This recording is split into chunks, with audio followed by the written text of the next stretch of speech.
On April 8, 2026, a fleet that no radar system in the world classifies as a military threat closed the most important 21 miles of ocean on Earth.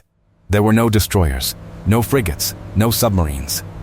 What closed the Strait of Hormuz, the channel through which 20% of the world's oil supply moves every single day, was a swarm of 12-meter speedboats, a grid of mines sitting silent on the seabed, and a doctrine Iran has been refining for exactly 38 years, since the day the United States Navy destroyed half of Iran's conventional fleet in a single afternoon. The closure is costing the global economy an estimated $1.2 billion per day. More than 150 ships anchored outside the strait rather than risk the passage. Tanker traffic dropped 70% within days, and then to near zero. 2,000 vessels and 20,000 mariners are stranded inside the Persian Gulf with nowhere to go. The United States has 3 aircraft carriers in the region, an $800 billion military, 20 different weapons systems in active combat against Iran since February 28th. And as of today, the strait remains closed. The question no admiral answers at a press conference: how does a country with a defense budget of approximately $10 billion close a waterway that the most powerful navy in human history cannot reopen? Drop your answer in the comments before the end of this story, because the answer is not what you think it is. And if you are not subscribed yet, do it now. We publish a new film every week, and this story is one chapter in a war that is not over. The answer begins in April 1988. With a lesson Iran learned in a single afternoon that it has never forgotten. The Strait of Hormuz is not a wide-open ocean. It is 21 nautical miles across at its narrowest navigable point. The shipping lanes within it, the actual channels where laden tankers transit, are 2 miles wide in each direction, separated by a 2-mile buffer zone. 21 miles of total width, 4 miles of usable traffic lane. For a supertanker carrying 2 million barrels of crude oil, maneuvering in that space is like navigating a semi-truck through a residential street. Speed is limited. Options are limited. And the northern bank of that street belongs entirely to Iran, whose coastline runs more than 1,600 kilometers along the Persian Gulf, and whose sovereign territory includes the islands of Keshem, Hormuz, Larak, Abu Musa, and the Greater and Lesser Tums, rocky outposts sitting directly astride the shipping lanes, positioned by geography as if a military planner had drawn the map. Iran did not choose this geography, but for 38 years, it has built an entire military doctrine around it. In economic terms, what passes through those 4 miles of shipping lane every day is irreplaceable. 20% of the world's seaborne oil, 20% of global liquefied natural gas, the combined energy output of Saudi Arabia, Iraq, Kuwait, the UAE, and Qatar, all of it funneled through a gap that a competent geographer could throw a stone across. The International Energy Agency estimates the daily value of energy transit at over $1 billion. Not per week, per day. The insurance and freight markets, which price the probability of ships being sunk or seized, understand that number with an acuity that no political statement has ever matched. Iran's current military budget is approximately $10 billion per year, roughly 1.25% of the American defense budget. The U.S. Navy alone spends more than that annually on fuel. Iran has no aircraft carriers, no fifth-generation fighters in operational service, no blue water fleet capable of projecting power beyond the Gulf. In a direct, symmetric confrontation with the United States, the outcome is not in question. It never has been. Iran has not been preparing for a symmetric confrontation. April 18, 1988. The guided missile frigate Samuel B. Roberts had struck an Iranian mine 4 days earlier while escorting reflagged Kuwaiti tankers through the Gulf. The mine pierced the hull and broke the keel. 14 sailors were wounded. The ship nearly sank.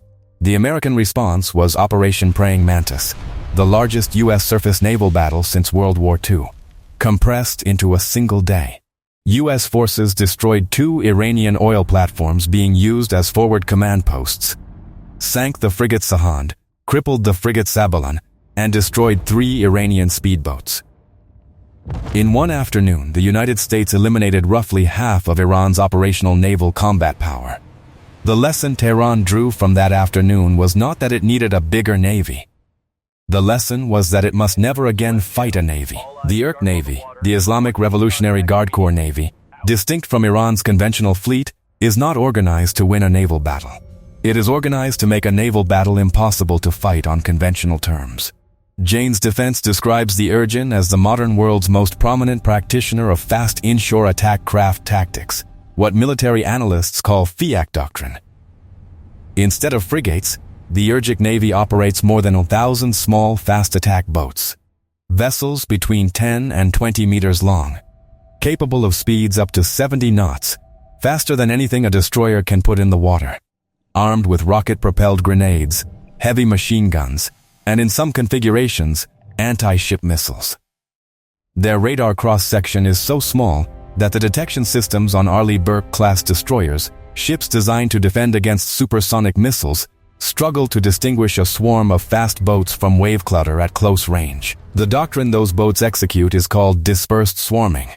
Not an organized charge from one direction, which any competent naval gunner can address. 20 or more boats, emerging simultaneously from different directions, from rocky coves along Iran's coastline, from the shadows of its island outposts, from positions so close that response time for a destroyer's combat system is measured not in minutes, but in seconds. The boats do not attack in a straight line. They attack in spiraling patterns, crossing each other's wakes, forcing a ship's combat system to track 24 separate contact solutions, while each solution changes heading every few seconds. The targeting problem this creates is not impossible to solve. But it takes time, and in a 21-mile strait, time is the one resource that runs out before the ammunition does. The doctrine also exploits the legal and political constraints that no Iranian IRGC commander carries into an engagement, but that every American naval officer does.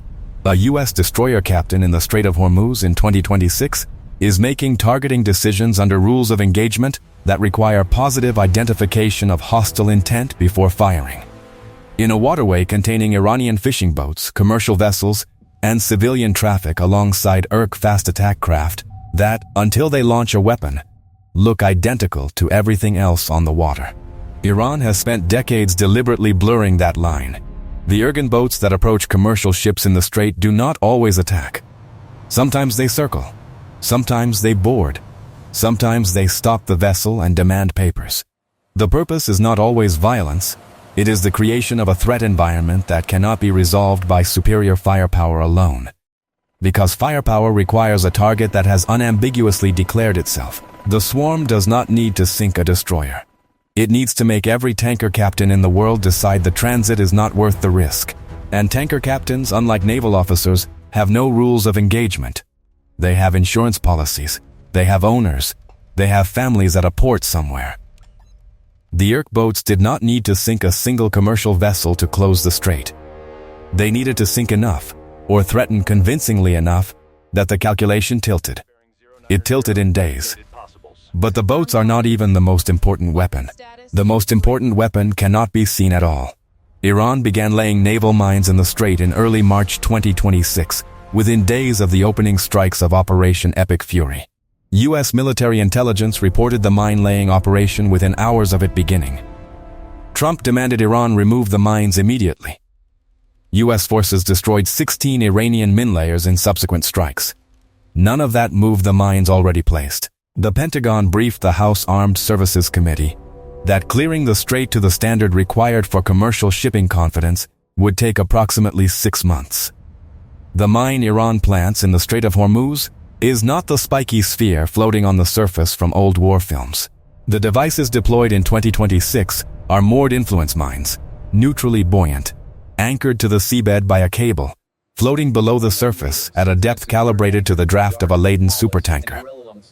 They are triggered not by contact, but by the acoustic signature of a ship's engine, the magnetic anomaly of a steel hull passing overhead, or the pressure wave generated by 200,000 tons of vessel moving through water. They do not detonate when a fishing boat passes.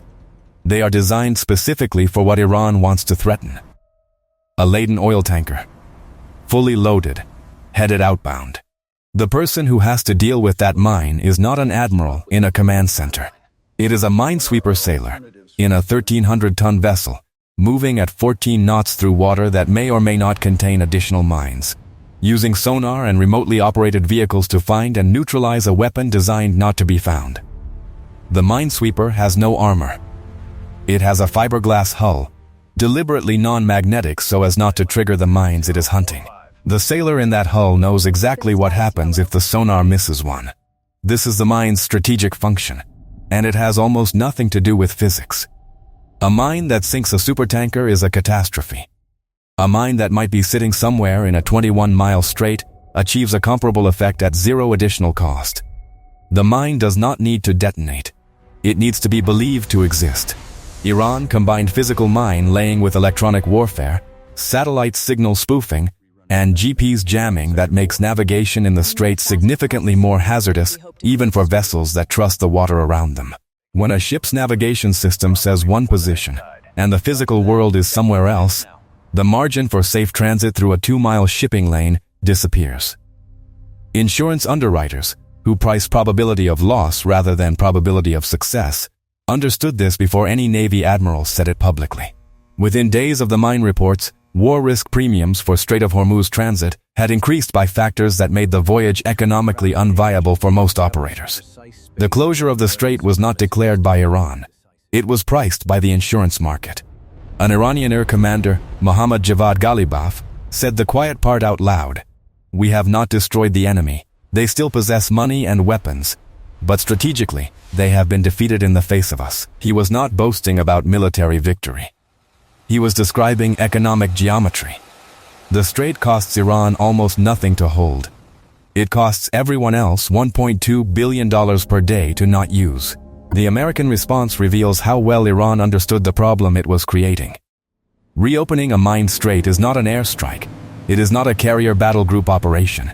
It is minesweepers, slow, unglamorous, specialized ships that must physically find and neutralize each mine individually. The U.S. Navy has 2 littoral combat ships with mine clearance capability currently in the Middle East, and as of late April, 4 Avenger-class minesweepers are transiting from the Pacific. Avenger-class minesweepers travel at 14 knots. They were commissioned between 1987 and 1994. They were designed for a Soviet mine threat in the North Atlantic. They are the tools available for a mine threat in a 21-mile Persian Gulf Strait in 2026.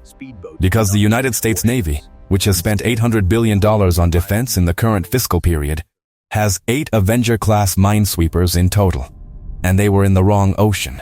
The A-10 Thunderbolt II, a close air support aircraft designed in the 1970s to kill Soviet tanks in Germany, was deployed to hunt Iranian fast boats in the strait. Apache attack helicopters went in for drone suppression. Neither aircraft was designed for this mission. They are effective because the fast boats are small and unarmored, and the mines are not yet everywhere. But a 1970s tank killer flying patrols over the world's most economically critical waterway to chase 12-meter speedboats tells you something about how precisely Iran calibrated the problem it chose to create. If you made it this far, you already understand why this channel exists. Hit like if you want more films like this one. It is the only way YouTube shows us to new people. As of May 5th, 2026, today, the Strait of Hormuz remains closed to commercial traffic. The U.S. imposed a counter-blockade of Iranian ports on April 13th, after ceasefire talks in Islamabad failed. Iran re-announced closure of the strait, citing the American blockade. On April 23rd, Trump ordered the Navy to destroy any boats caught laying mines. On May 3rd, Trump said the U.S. would help free ships in the strait beginning the next morning. On May 4th, the Iranian military warned the U.S. to stay out of the strait. The opening is not done. 230 loaded oil tankers are anchored inside the Gulf, waiting. The economic cost continues to compound at $1.2 billion per day. The B-21 Raider cannot reopen a mine strait. Neither can 3 aircraft carriers. The weapon that can reopen a mine strait is a minesweeper moving at 14 knots. Iran, which has had 38 years to study Operation Praying Mantis, chose its battlefield accordingly. What happens next comes down to 2 calculations running simultaneously. Can American minesweepers, working under threat, clear the strait fast enough that insurance markets restore confidence before global economic pressure forces a political resolution on terms that favor Tehran?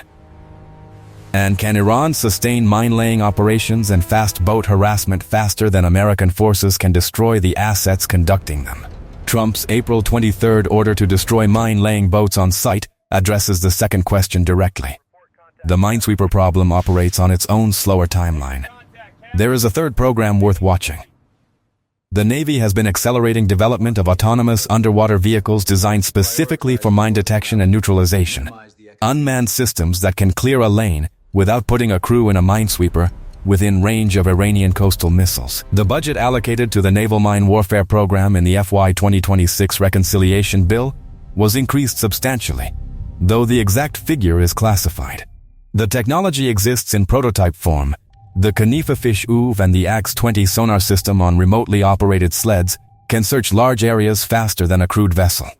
The question is whether these systems can be fielded at the scale and speed the Strait demands before the diplomatic clock runs out. The Navy's 30-year shipbuilding plan as of 2026 still does not prioritize mine warfare on the scale that the Hormuz closure has demonstrated is necessary. That is a procurement culture problem, not a technology problem. And procurement culture changes on decade-long timelines, not month-long ones. Now return to the question asked at the start. How does a $10 billion military close a waterway that an $800 billion military cannot reopen? The asymmetry is not speed or cunning or willingness to die. It is this: Iran chose a battlefield where the instruments of American military supremacy, carriers, stealth bombers, precision munitions, electronic warfare, are the wrong tools for the specific problem created. You cannot bomb a mine that is already in the water. You cannot launch a Tomahawk at an insurance premium. You cannot deploy an F-35 against the fear that a 2-mile shipping lane might contain one undetected contact mine somewhere along its length. Iran spent 38 years after 1988 building a military doctrine shaped around the gap between what American power can do and what the particular geography of the Strait of Hormuz requires. The speedboats are not there to win a naval battle. The mines are not there to sink a carrier. They are there to turn 21 miles of water into a space where a $13 billion ship and a 12-meter speedboat are, for the purposes of global trade, equally irrelevant. The world's most important strait is not closed because Iran is strong. It is closed because Iran understood precisely where American power ends and built everything it had around that exact line. That is the lesson of the Strait of Hormuz. And it is the one the Pentagon has been trying to answer since April 18, 1988, when an afternoon's worth of naval victory produced 38 years of a problem that cannot be solved with another afternoon of naval victory. The strait was not closed by a powerful military. It was closed by a patient one. And patience, in this particular water, has always been the stronger weapon.